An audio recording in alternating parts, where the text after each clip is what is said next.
So hey guys, welcome to my new blog. कैसे हो आप लोग? आई होप आप लोग अच्छे होंगे, सेफ होंगे। सो गाइस, मैं फिर आज आ चुकी हूँ एक इम्पोर्टेंट ब्लॉग लेके। मेरे आज के ब्लॉग का टॉपिक है आई फ्लू, जो कि आज आज के टाइम में एक्सट्रीम लेवल पे फैलते जा रहा है। छोटे बड़े बच्चे बूढ़े सबको होते जा रहा है। मैं आज आई हूँ इससे रिलेटेड कुछ जानकारियाँ लेके। मैं सोची कि क्यों ना लोगों को अवेयर किया जाए, क्योंकि क्या है, कुछ लोग सोचते हैं कि नहीं, पता नहीं होता है उन्हें, जानकारियाँ होती नहीं है, बस अपने मन से कुछ भी किए जा रहे हैं और वो बीमारी अलग लेवल पे हो जाती है। मैं चलती हूँ, आज का ब्लॉग शुरू करती हूँ। गाइज, आप लोगों से एक रिक्वेस्ट है कि प्लीज़ गाइज, आप लोग जो भी वीडियो देख रहे हैं पूरा वीडियो देखें, क्योंकि आपके पास पूरी जानकारी होनी बहुत ज़रूरी है। सबसे पहले जो हम बात करेंगे आज, आई फ्लू के लक्षण क्या क्या है। सबसे पहला टॉपिक यही है कि इसके लक्षण, आप इसे कैसे समझोगे कि आपको आई फ्लू हो रखा है। सबसे पहले क्या होता है, सबसे मेन जो रीज़न होता है, जो हर लोगों को पता चल जाता है, कि आपके आंखें लाल हो जाती है। आपकी आंखें, जो ये वाइट वाली एरिया है, ये पूरी रेड हो जाती है और आंखों में स्वेलिंग आ जाती है, सूजन आ जाता है। पहला लक्षण ये है। दूसरा क्या है कि आपकी आंखों में खुजली होने लगती है। जी गाइज, खुजली इस एरिया में आपको इतना इचिंग होगा, परेशान हो जाओगे। उसके बाद जब आपका पहला दिन तो ऐसे होगा, दूसरे दिन क्या है, कुछ लोगों को और सडन आंखों से वाइट वाइट सा पीप के जैसा निकलने लगता है। और जब आप सोओगे या फिर कुछ ऐसा होता है तो आंखें आपके चिपकने लगती है। तीसरा लक्षण ये हो गया कि आपकी आंखों से वाइट निकले। पहला तो आपकी आंखें सूज जाएगी, आंखों का वाइट एरिया जो है वो रेड हो जाएगा। दूसरा है आंखों में इचिंग होगी। तीसरा सबसे बड़ा, आपकी आंखों से वाइट पीप के जैसा निकलने लगेगा और आंखें आपस में चिपकने लगती है। ये और जनरली क्या होता है ना, जब बच्चों को अगर आई फ्लू होता है, तो बच्चों को नहीं, बड़ों को भी जब आई फ्लू, कुछ लोगों को जिनका बॉडी वीक होता है या फिर कुछ ऐसा, तो उन्हें फ्लू वाली फीवर भी आ जाती है, क्योंकि अक्सर फ्लू के साथ फीवर आती ही है। ये कुछ लक्षण है इसके, जिससे आपको पता चल जाएगा कि आपको आई फ्लू हो रखा है। और अब ये तो हुए लक्षण की पता कैसे करें कि आपको आई फ्लू हो रखा है। और दूसरा है, अब अगर आपको आई फ्लू हो गया है तो आप इसका इलाज कैसे करोगे। गाइज, कुछ लोग क्या करते हैं ना, जब आई फ्लू होता है तो साफ वाला कपड़ा ले लिए, रुमाल ले लिए और उससे आँखों को क्लीन करने लगते हैं। लेकिन नहीं गाइज, ये बहुत ही ज़्यादा गलत चीज़ें हैं। क्योंकि क्या होता है ना, अभी आपको आई फ्लू हो रखा है, आप आपने रुमाल लिया, क्लीन किया, वो कितना भी है लिया, उससे क्लीन किया और फिर उसे धोने के लिए डाल दिया। जो साफ कर रहे हैं जो लोग, उन्होंने अपने हाथों से छुआ और उनके हाथ में इस आई फ्लू का वायरस चला गया।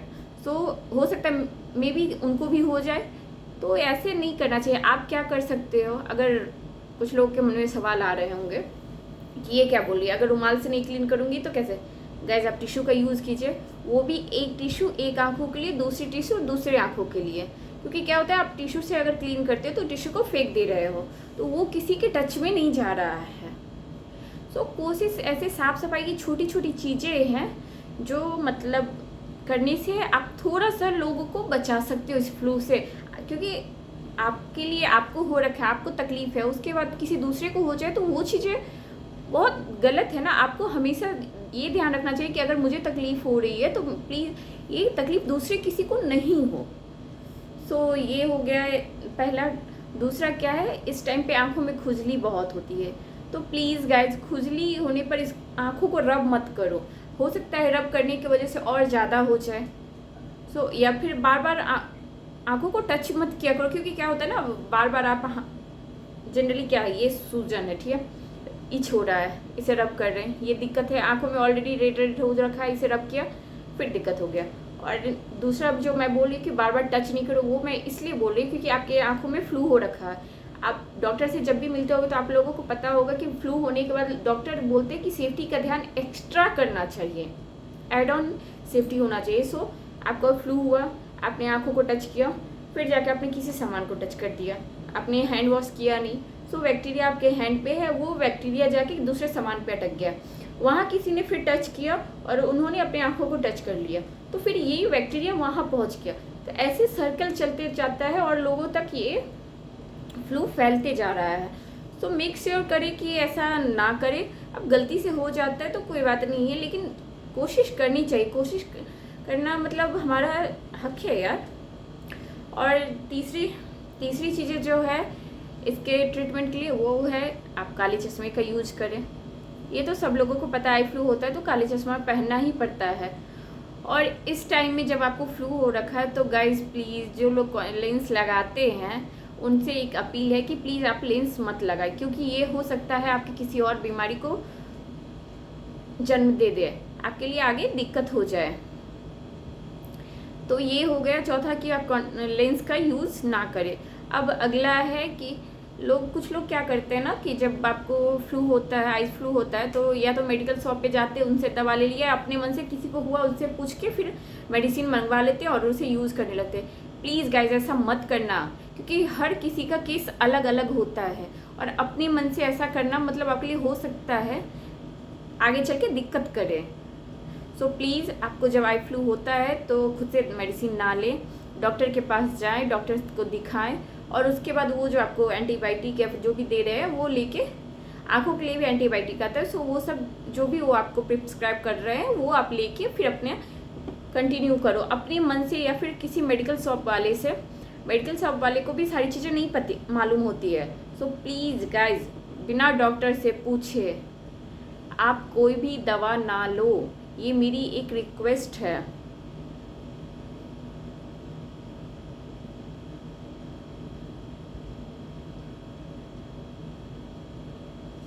अब तो ये तो हो गया कि इसका इलाज कैसे करें।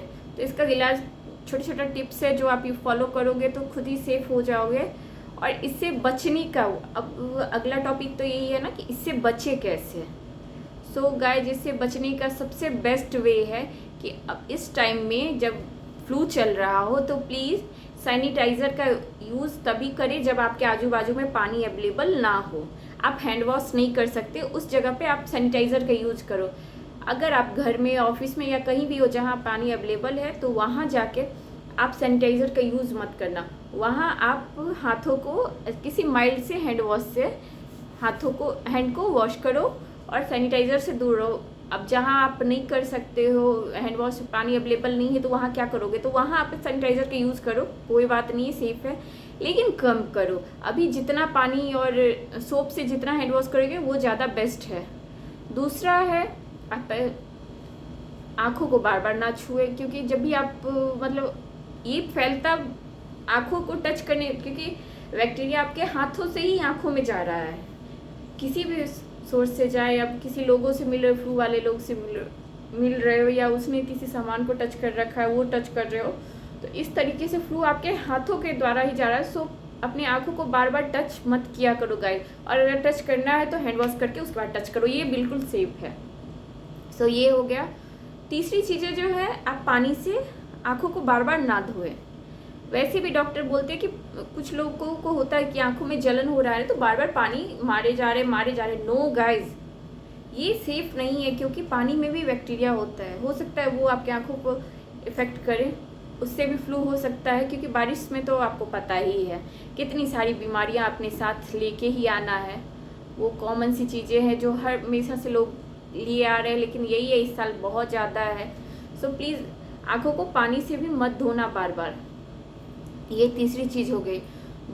और चौथी चीज़ है, अगर आपके घर में आजू बाजू या कहीं किसी को भी ये हो रखा है तो उन्हें भी बोलो, और आप अपने घर में भी बोलो कि जो इफेक्टेड मतलब पर्सन है जिन्हें हो रखा है, वो जो तौलिया, रुमाल या फिर कोई भी कपड़ा यूज़ कर रहे हैं, तो उनके कपड़ों से दूसरा कोई पर्सन अपनी आँखों को टच ना करे, क्योंकि ये भी एक रीज़न है कि फ्लू एक से दूसरी जगह आ जाता है। सो मेक श्योर करें कि वो अगर आप किसी कपड़े से अपनी आंखों को टच कर रहा है तो वो उस कपड़े को दूसरा कोई नहीं टच करे, क्योंकि अगर टच कर रहा है तो हैंड को वॉश करने के बाद ही अपनी आंखों को टच करे। तो ये पूरी तरीके से सेफ है इस तरीके से करना, और अगर उस कपड़े से आप करोगे तो आपको भी फ्लू हो सकता है। ये हो गए चौथी चीज़ें। पांचवी चीज़ें ये है कि आप भीड़ भाड़ वाली जगह पे मत जाइए। कोशिश कीजिए कि अगर इम्पोर्टेंट हो तो, कुछ काम ऐसा होता है लाइफ में कि जो मतलब रुक नहीं सकता, तो फिर आप अपना सेफ्टी रख के जाओ, कोई दिक्कत नहीं है। लेकिन अगर ज़्यादा ज़रूरत ना हो तो प्लीज़ भीड़ भाड़ वाली जगह पे मत जाओ, क्योंकि ये आपके लिए अभी के टाइम में सेफ नहीं है। और हाँ, ऐसे बारिश के मौसम में जब आई फ्लू चल रहा हो तो प्लीज़ गाइज कहीं स्विमिंग पूल या नदी या कहीं भी आप मत जाओ। इस टाइम में स्विमिंग को अवॉइड करो, क्योंकि ये बहुत ज़रूरी है। हो सकता है क्योंकि ये फ्लू पानी से ही होता है ना, स्टार्ट तो इसी से होता है, बैक्टीरिया यहीं से आता है।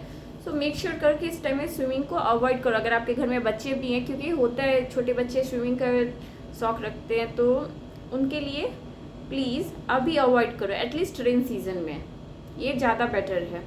और गाइज ये तो हो गई कुछ चीज़ें, और जो मैं हमेशा बोलती हूँ कि फ्लू से बचना है तो अपने घर को, अपने आजू बाजू के एरिया को क्लीन रखो, फ्रेश रखो, ये सबसे ज़्यादा ज़रूरी है। फ्लू को जन्म देने में सबसे बड़ा हाथ गंदगी का ही है। आप जितनी साफ़ सफाइयाँ रखेंगे उतना आपके लिए बेस्ट है। और ये हो गई आप इससे बचाव कैसे करें। और अब कुछ लोगों के मन में आ रहा होगा सवाल कि अगर आई फ्लू हो गया तो ये कितने दिन में ठीक होगा, कैसे होगा। गाइस, इसे ठीक होने में 10 से 12 दिन लग जाते हैं। सो अगर छोटे बच्चे हैं, उन्हें फ्लू हो गया है, तो प्लीज़ मेक श्योर करें कि उन्हें 1 सप्ताह की स्कूल से छुट्टी दिलवा के और घर में रखें, कहीं बाहर ना भेजें। और अगर बड़े लोग हैं तो उनका तो ऑफिस होता है, फिर भी गाइस कोशिश करो कि 3 से 4 दिन की छुट्टियाँ आप ले लो और घर में रहो, क्योंकि क्या है, ये फ्लू एक से दूसरे तक होता है तो बहुत दिक्कत वाली बात है। सो आप खुद का भी ध्यान रखो, अपने आजू बाजू लोगों का भी ध्यान रखो, सेफ्टी प्रायोरिटी है अभी। सो ये कुछ जानकारियाँ थी जो मैं आप लोगों के साथ शेयर करने वाली थी और कर चुकी हूँ शेयर। आई होप आप लोगों को ये जानकारी पसंद आएगी, इससे आपकी थोड़ी बहुत हेल्प हो जाएगी। मैं ये नहीं कहती सारे लोग इतनी जानकारियाँ रखते हैं, लेकिन जिन लोगों के पास नहीं है वो लोग इस वीडियो को देख के अभी सारी चीज़ें समझ गए होंगे।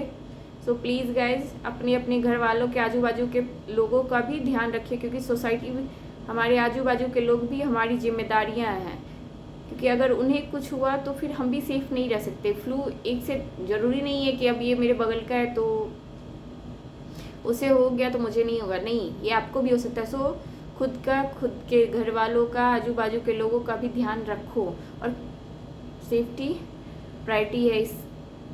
सो गाइज मिलती हूँ आप लोगों से अगले ब्लॉग में, तब तक के लिए बाय बाय। और जाने से पहले एक बात कहूँगी, अगर मेरे द्वारा दी हुई जानकारियाँ आप लोगों को पसंद आई हो तो प्लीज़ गाइज मेरे चैनल को सब्सक्राइब कर लो, मेरी वीडियो को लाइक करना, शेयर करना, कमेंट करना और मुझे ढेर सारा प्यार देना। Thank you so much guys, bye, take care.